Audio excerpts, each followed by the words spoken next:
The world saw Ann-Margret as a symbol of fire, beauty, and unstoppable energy. A woman who danced like she was born on stage and smiled as if pain had never touched her. But behind the spotlight was a life shaped by loss, survival, and moments that nearly ended everything. From leaving her homeland as a child, to rising in a foreign country where nothing was guaranteed, to a single night when fame, talent, and even her body were almost taken from her in an instant. What really happened when the cameras stopped rolling? Why did the most dangerous moments of her life stay hidden behind applause? And how much pain can one woman endure before the spotlight becomes a burden? This is not just the story of success, it's the story of survival, heartbreak, and resilience, told through moments Hollywood rarely acknowledges. This is the shocking, untold, tragic life of Ann-Margret. And meanwhile, make sure to subscribe to the channel so you don't miss any new untold stories about Hollywood stars. Smash that like button and hit the notification bell. Ann-Margret Olsson was born on April 28, 1941, in Valjebaden, a small village in Jämtland County, Sweden, to Anna Regina Aronson and Carl Gustav Olsson.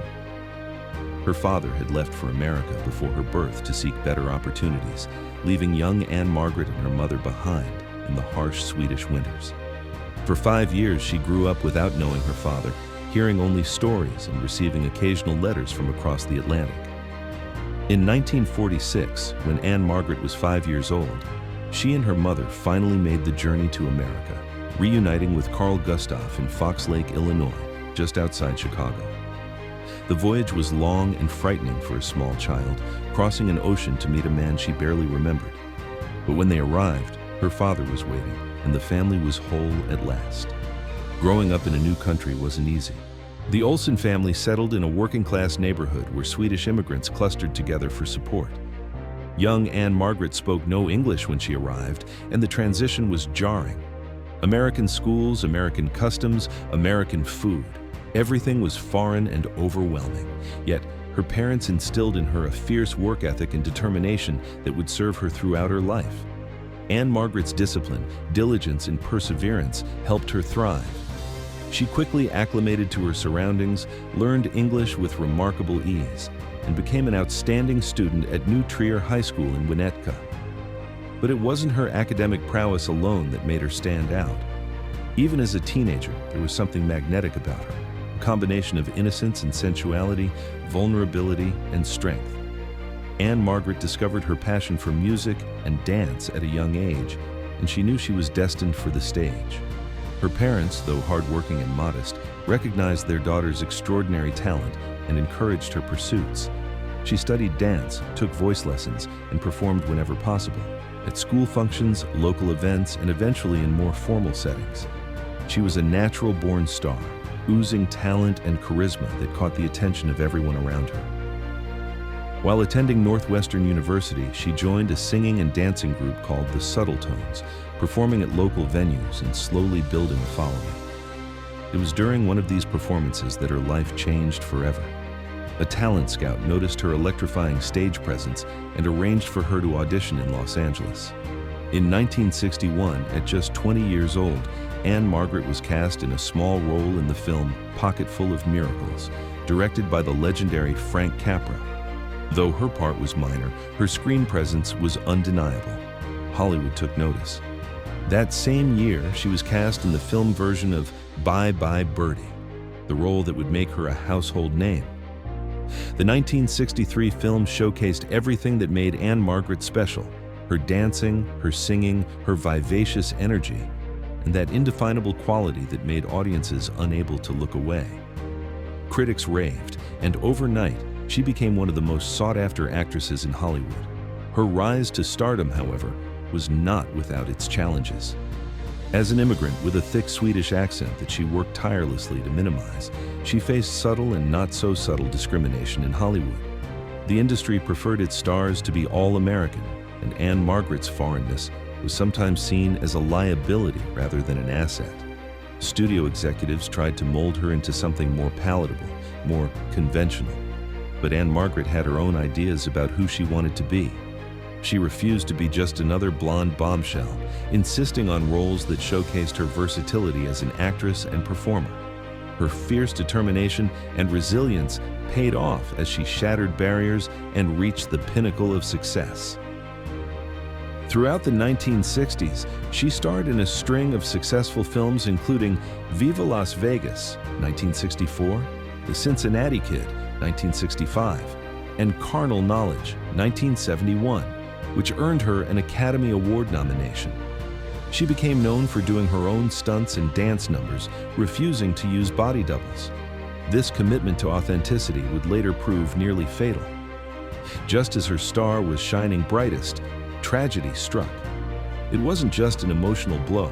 It affected her physically for years to come and very nearly ended her career permanently. It all happened on September 10, 1972, at the Sahara Tahoe Hotel in Lake Tahoe, Nevada. Ann-Margret was performing in her nightclub act, a high-energy show that combined singing, dancing, and elaborate staging. For her grand entrance, she was to be lowered onto the stage on a platform 22 feet above the ground. On that fateful night, something went terribly wrong. The platform malfunctioned, and Ann-Margret plummeted 22 feet onto the stage below. The fall was catastrophic. She hit the stage face first with devastating force, the impact so intense that it knocked her unconscious instantly. Audience members screamed. The show stopped. Chaos erupted. She was quickly rushed to the hospital by ambulance, her face a mass of blood and broken bones. Upon arrival at Washoe Medical Center in Reno, she received what she later described as one of the saddest pieces of news of her life. The diagnosis was devastating. 5 facial fractures, a fractured jawbone, a severely injured left arm with a compound fracture, a concussion, and cuts that required extensive stitching. Her face was so badly damaged that doctors feared permanent disfigurement. She remained unconscious for 3 days. When she finally woke, heavily sedated and barely able to move, she faced a terrifying reality. The doctors told her she might never perform again. Her face might never look the same. The injuries were so severe that simply eating solid food would be impossible for months. She would need to be fed through a straw, her jaw wired shut while the bones healed. For someone whose face and body were her instruments, whose livelihood depended on her appearance and physical abilities, this was a death sentence for her career. Many in Hollywood had already written her off, assuming she would retire or fade into obscurity. But they underestimated Ann-Margret's passion and determination. Her fierce love for dance and music continued to burn like a fiery inferno. Nothing could extinguish it, not even the devastating accident that left her with physical limitations and psychological trauma. She refused to let her injuries define her and embarked on a grueling rehabilitation journey that pushed her to the limit. The physical therapy was excruciating. Learning to move her face again, to smile without pain, to speak clearly with her reconstructed jaw. Every small victory came at tremendous cost. She worked with plastic surgeons, physical therapists, and vocal coaches, determined to return to the stage. Her husband, Roger Smith, became a rock during this period, managing her care and encouraging her when she wanted to give up. There were dark days when the pain was too much, when she looked in the mirror and didn't recognize herself, when she wondered if it was worth fighting. But Ann-Margret's sheer determination, resilience, and hard work paid off in ways that stunned even her doctors. Just 10 weeks after the accident, a recovery time medical professionals considered miraculous, she triumphantly returned to the stage at the Las Vegas Hilton. It was an emotional performance, with audience members in tears as she proved that nothing could keep her down. The comeback performance was more than just a show. It was a statement. Ann-Margret was a survivor, and she would not be defeated by circumstance or injury. Her face, though altered, was still beautiful. Her voice was perhaps even stronger, and her spirit was unbreakable. But the tragic moments in her life didn't end with physical injury. Her romantic relationships, particularly with Elvis Presley, left emotional scars that would last a lifetime. Ann-Margret and Elvis met in 1963 on the set of Viva Las Vegas, and their connection was immediate and undeniable. From the first moment they shared a scene, it was clear something electric was happening between them. Every glance and touch was charged with an intensity impossible to ignore. Off-screen, the connection was just as powerful. Elvis, though not married at the time they met, he would marry Priscilla in 1967, was in a committed relationship, with Priscilla Beaulieu, who was living with him at Graceland. But that didn't stop him from pursuing Ann-Margret with a fervor bordering on obsession. For her part, she was equally smitten, drawn to his raw magnetism, his vulnerability beneath the bravado, and his deep, soulful voice. Their affair was the stuff of legend. They were like two wildfires burning hot and bright, their flames consuming everything in their path. They rode motorcycles together, shared quiet moments away from the cameras, and discovered they had remarkably similar backgrounds and personalities. Both were driven perfectionists who had risen from humble beginnings. Both felt the pressure of fame and the loneliness that came with it. Elvis gave her a round pink bed, identical to his own. He called her constantly when they were apart.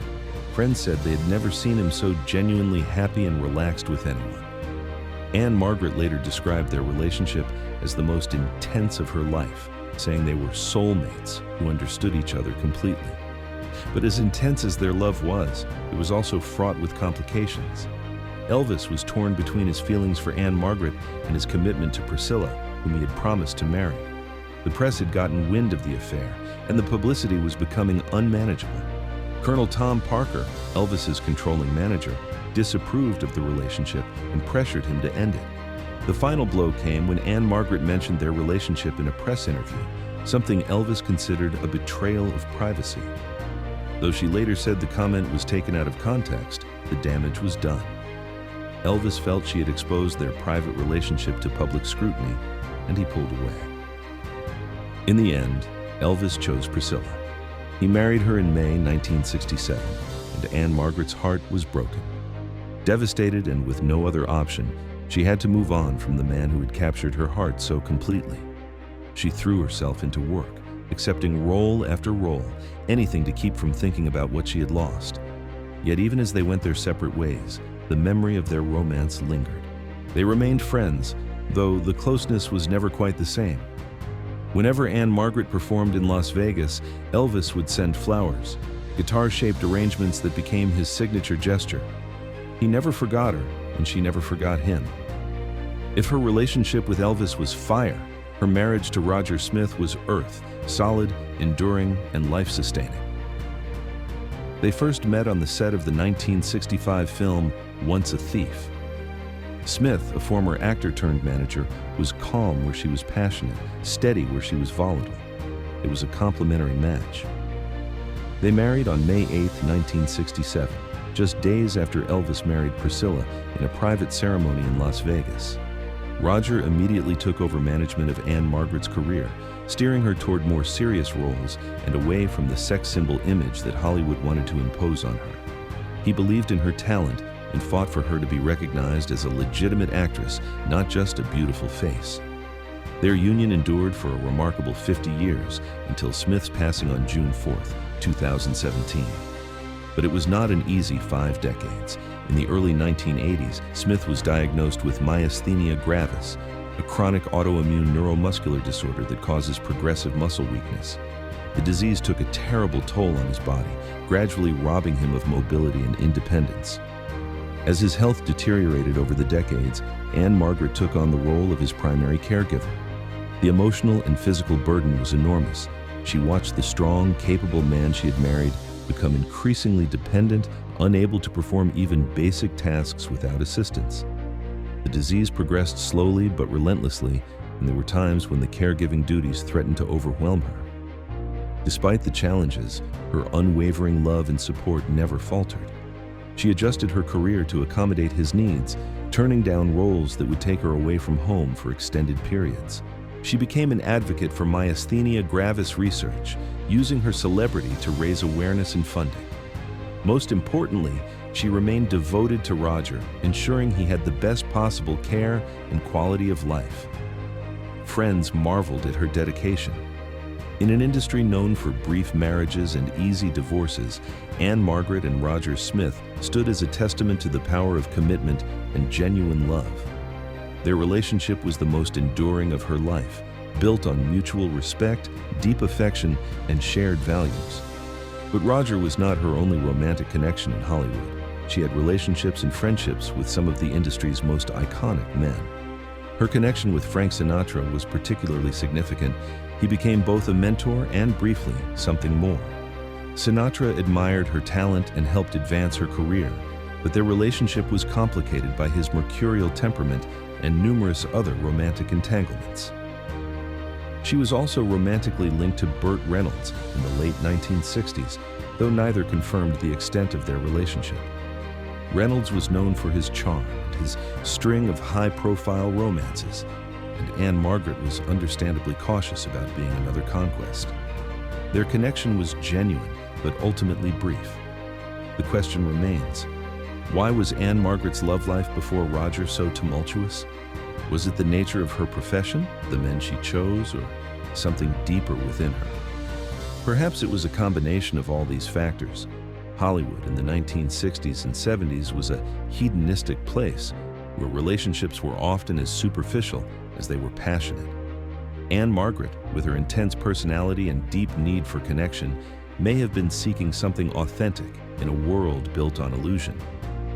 The world was stunned when news of Elvis Presley's tragic death broke on August 16, 1977. He was only 42 years old, found dead at Graceland, leaving behind a legacy the world would never forget. The official cause was heart failure, though the contributing factors included years of prescription drug abuse and health problems. Few were hit harder by the news than Ann-Margret, his co-star, former lover, and enduring friend. Despite their breakup a decade earlier and his subsequent marriage and divorce from Priscilla, they had remained close. Elvis had continued sending her flowers at every opening night. They spoke occasionally by phone, brief conversations full of warmth and unspoken history. She had even visited Graceland several times over the years, though never alone. Propriety and respect for their respective relationships demanded discretion. When the news reached her, she was devastated. She had lost not just a friend, but someone who had once been the center of her universe, someone who had understood her in ways few others ever could. Ann-Margret retreated into herself, struggling to cope with the overwhelming grief. She found it difficult to function in the days following his death. She couldn't concentrate on anything but the loss. The world seemed to lose its color, and she felt as though she were drowning in a sea of sorrow. She attended his funeral at Graceland, one of the few Hollywood figures granted that privilege, and the sight of him in the casket broke something inside her. For months afterward, she struggled. The grief would ambush her at unexpected moments, hearing one of his songs on the radio, passing a poster for Viva Las Vegas, seeing the guitar-shaped flower arrangements that had once been so joyful now seemed unbearably sad. She found solace in her work, throwing herself into acting and live performances, but the pain never completely went away.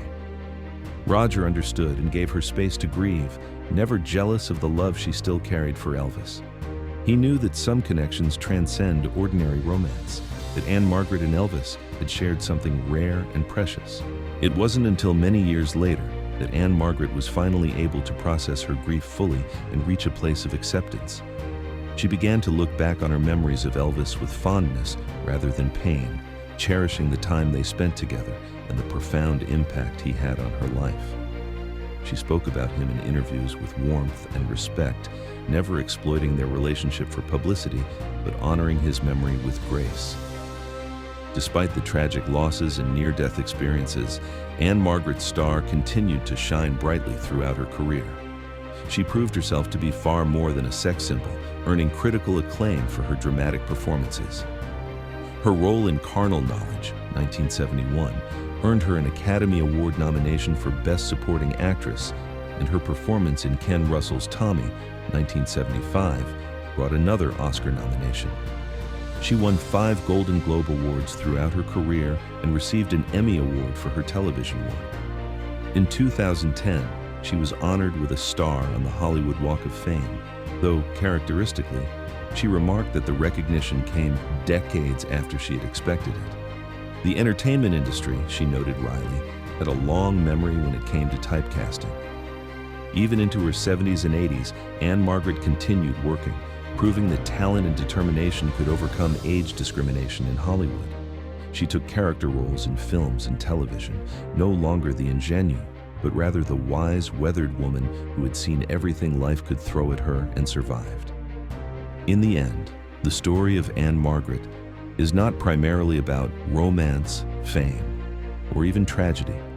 It is about resilience in the face of devastating loss and injury. It is about a woman who refused to be defined by her circumstances, who fought back every time life knocked her down, who turned pain into art and suffering into strength. The accident in 1972 would have ended most careers. Elvis's death could have broken her spirit permanently. Roger's long illness could have consumed her entirely. But Ann-Margret survived it all. Not just survived, but thrived, continuing to perform and create and inspire. She remains a true Hollywood icon, a woman whose talent and grace have captivated audiences for more than 6 decades. And though the pain of losing Elvis, the trauma of her near-fatal accident, and the long goodbye to Roger will always be part of her story, it is the strength and resilience she showed in the face of those losses that truly makes her a legend. Ann-Margret taught us that survival isn't just about enduring, it's about refusing to let tragedy have the final word. It's about getting back on stage 10 weeks after an accident that should have ended your career. It's about loving again after heartbreak. It's about caring for a sick spouse for decades without complaint. It's about transforming from sex symbol to serious actress to beloved elder stateswoman of Hollywood. The world saw her as fire, beauty, and unstoppable energy. But those who knew her story saw something even more remarkable, a survivor who refused to be diminished by anything life threw at her. Thank you for watching. If you enjoyed this video, stay with me, subscribe to the channel, hit the like button, and turn on notifications so you don't miss any new videos about Hollywood stars. See you in the next one.